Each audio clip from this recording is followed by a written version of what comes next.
The Small Town is a brilliantly written and precisely structured book. Its collage-like form and polyphonic narration, though demanding considerable attention from the reader, work remarkably well in relation to the theme, the search for lost memories and reconstruction of the past. A personal drama with such immense, overwhelming emotional potential is not an easy literary material. Neither a cool distance nor open confessionalism seem entirely appropriate. The author, Malgorzata Pospiech, solves this problem by subtly transforming herself into the author, a partly fictitious figure, a Polish writer from New York, who appears in the book as Margaret or simply M. What's more, this fictitious Margaret assumes various costumes and masks. She brings to life her alter ego, Nora, a New York artist, and moves one of the storylines into the future, the time after her own death. She introduces the character of a secretary who posthumously organizes her papers and an American journalist, Saoirse, tasked with searching for Margaret's traces in both New York and Poland. All these masks blend, making it at times difficult to tell who is speaking or in whose remembered worlds we find ourselves at a given moment. The boundaries between historical facts, reconstructed past, and literary fiction become blurred as well. As Margaret sifts through archival documents attempting to recreate the painful reality of the bloody night from dry bureaucratic language and awkward confessions of witnesses, Nora, under the care of a New York psychiatrist, searches through her earliest memories in the small town, trying to uncover the source of her haunting fears, moments of revulsion, and her obsessive need for constant movement, for fleeing something she cannot name. As Margaret remembers as dreams her childhood, and along with her, the entire small town seems to dream as well, its houses, alleys, parks, and suburban fields. The author masterfully constructs this dream memory space from fragmented images and vignettes, from voices, scents, sensations, innocent childhood secrets, and secrets far darker and more serious. Those key details evoke sadness and guilt.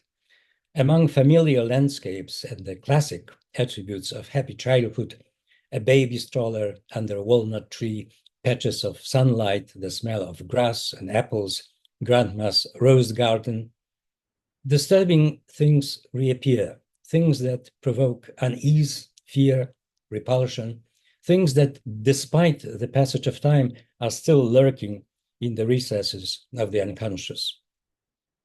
Fragments always came back to her unexpectedly, the narrator says of Nora. She never knew when or why, and she could not piece them together. Sometimes the fragments intersected, sometimes they connected, forming circles, rectangles, triangles, running in parallel. Memory, like a dream, is an unstable, fluid space, subject to constant changes and reinterpretations. The attempt to master memory is an attempt to master life itself, which is largely made up of memories.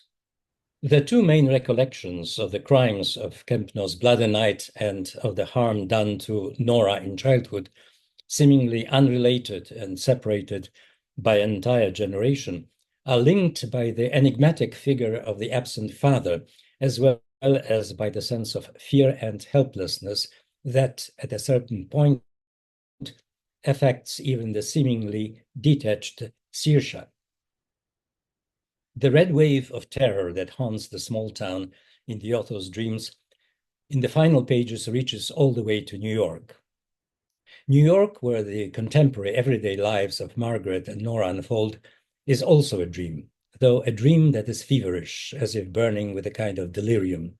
The city appears in a series of quick cinematic impressions, short, sharp cuts resembling video clip-like montage technique. New York, also called simply the city, stands in stark contrast to the small town. Everything here seems almost excessively concrete and vivid, saturated entirely with the present moment, suspended in a relentless here and now. New York is also a state of consciousness, the consciousness of an immigrant, or perhaps simply the consciousness of a modern human being, in which all places and times coexist and intermingle, layered like the dust left by immigrant generations. The city is a network of hidden passageways, intersections and junctures, where everything is simultaneously near and far. From a Manhattan street, through an unremarkable door, one might step into a Schultzian textile shop, an entire universe ruled by a demiurge-like figure, a Jewish merchant meditating over a pile of buttons. Something straight out of a magical realism, though in New York, such things are not so implausible, after all. For Nora, New York is a harbor from whose piers white, rounded transatlantic liners of memory set sail, a place of escape, but also a place from which memory sometimes makes us to go back to the point of departure. At one point, Nora yields to the temptation to return to the small town and to her first love, to resolve something she believes was left unresolved, to rid herself of guilt, to prove something to herself. It becomes one of those ill-fated returns so often described in modern Central Europe literature. Milan Kundera's Ignorance, Georgi Conrad's The Stone Clock, Norman Manea's The Hooligan's Return, ending in total failure and a devastating experience, though in Nora's case, it is also a kind of liberation. The Small Town is also a book that, while raising many questions, is in no hurry to offer answers. In the subsequent volumes, The Seventh Circle, Ariadne's Labyrinth, Fog Over the River Styx, Rifts in Time, we learn more about the bloody night, about the father, and about Nora's secrets. Yet, we should also remember the warning of Nora's therapist. Do you realize that you may never find out what really happened? In fact, questions of factual truth may be less important than questions concerning memory itself, the effort to remember and the effort to forget, as well as questions of repeated mental and physical escapes and returns. The book ends with an ambiguous dream sequence, also tinged with magical realism, in which Nora encounters an old woman on a New York street. The woman is humming a vaguely familiar tune and patiently winding wristwatches.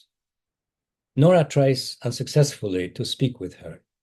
The scene is something like a Rorschach test. We can project into it almost any meaning we choose.